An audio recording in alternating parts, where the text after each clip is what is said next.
السلام علیکم ورحمۃ اللہ وبرکاتہ۔ پہلے یہ ویڈیو سنیں۔ پیدا ہونے سے شادی تک وہ ہر روز چیزیں ہی بناتی رہتی ہے۔ وہ اپنی پوری جوانی میں اپنی خواہشات مار کے اپنی بچی کا جہیز بنانے میں لگا دیتی ہے، اور باپ کی جو کمر ہے نا سیدھی، یہ مڑ جاتی ہے۔ بنت ہوا صاحبہ جو ہیں بہت اچھے انداز سے بات کرتی ہیں، بہت جذباتی ہیں، لیکن جو بات کرتی ہیں وہ قرآن و حدیث سے ہٹ کے بات کرتی ہیں۔ بات جو ہے وہ ان کے اندر وزن تو ہوتا ہے، لیکن حدیث یا قرآن کے ساتھ اس کا کوئی تعلق نہیں ہوتا۔ جو بات یہ جس مسئلے پہ بحث ہو رہی ہے، اس مسئلے میں جو حکم ہے وہ اللہ تعالیٰ کا حکم ہے۔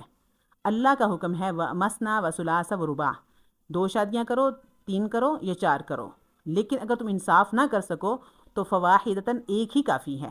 ٹھیک ہے، یہ قرآن کی دلیل ہے، قرآن کا مسئلہ ہے۔ اب ہم اس کو دنیا کے ساتھ جوڑیں یا دنیا کی دلیل دیں، ہمارا جو ہے وہ اسلام کے ساتھ اس کا کوئی ٹچ نہیں ہے۔ تو اس لیے مجھے یہ بات کرنے کی جو ہے وہ ضرورت پیش آئی کہ اگر آپ بات کریں تو اس کے اندر جو ہے وہ قرآن کی یا حدیث کی دلیل ہونی چاہیے۔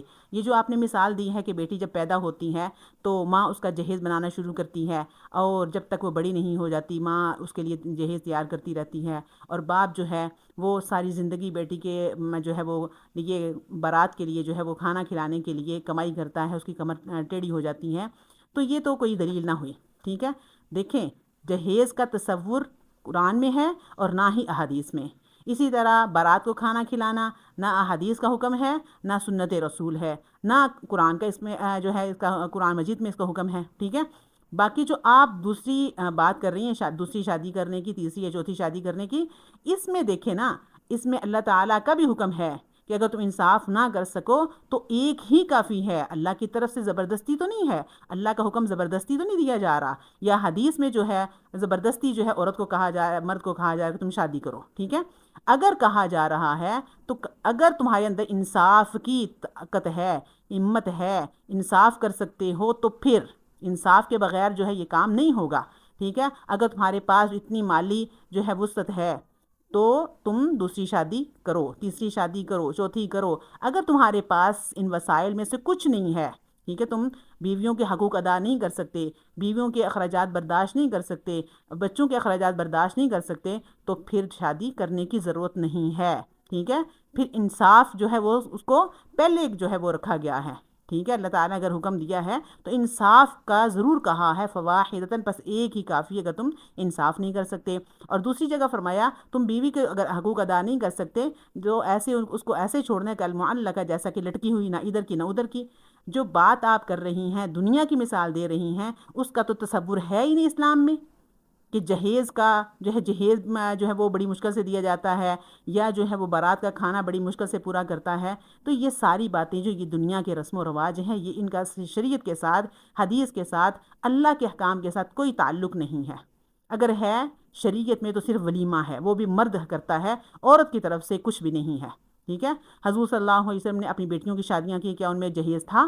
کیا ان میں بارات کا کھانا تھا؟ یا حضور صلی اللہ علیہ وسلم نے خود اپنی شادیاں کی تو کیا ان میں بارات کے کھانے تھے یا جہیز تھے؟ یہ دلیلیں جو ہے دینا جو ہے وہ دینی ہے تو شریعت کے مطابق دلیل دیں۔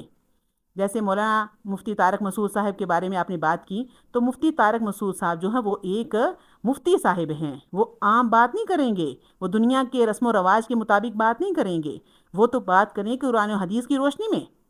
میں اور آپ جیسی اٹھ کے ان کے لیے بات کریں تو یہ ہمیں جو ہے وہ اچھا نہیں لگے گا، نہ ہی ہماری بات میں وزن ہوگا۔ ان کی بات جو ہے وہ تو ایک جیسے ایگل جو ہے وہ سمندر کی گہرائیوں سے، سمندر کی تہوں سے ہیرا نکال کے لے کے آتا ہے، مفتی صاحب تو کتابوں سے، احادیث کی روشنی، قرآن کی روشنی میں جو ہے وہ مسائل میں سے مسئلہ جو ہے وہ دلیل جو ہے وہ تلاش کر کے ہم تک پہنچاتے ہیں۔ عام مسئلہ نہیں، وہ جو ادھر سے ادھر جو ہے وہ ہماری طرح ادھر کی ادھر بات کر دی، یہ بات وہ ایسے نہیں کریں گے، وہ تو دلیل کے ساتھ بات کرتے ہیں، وہ تو حدیث کی روشنی میں، قرآن کی آیات کی روشنی میں بات کرتے ہیں، ہماری طرح نہیں ہے کوئی جناب جو ہے وہ جو مرضی رسم و رواج کو لے کے ہم جو ہے وہ بات کو آگے بیان کر دیں، یا رسم و رواج کی بات جو ہے اس کو دلیل پیش کریں۔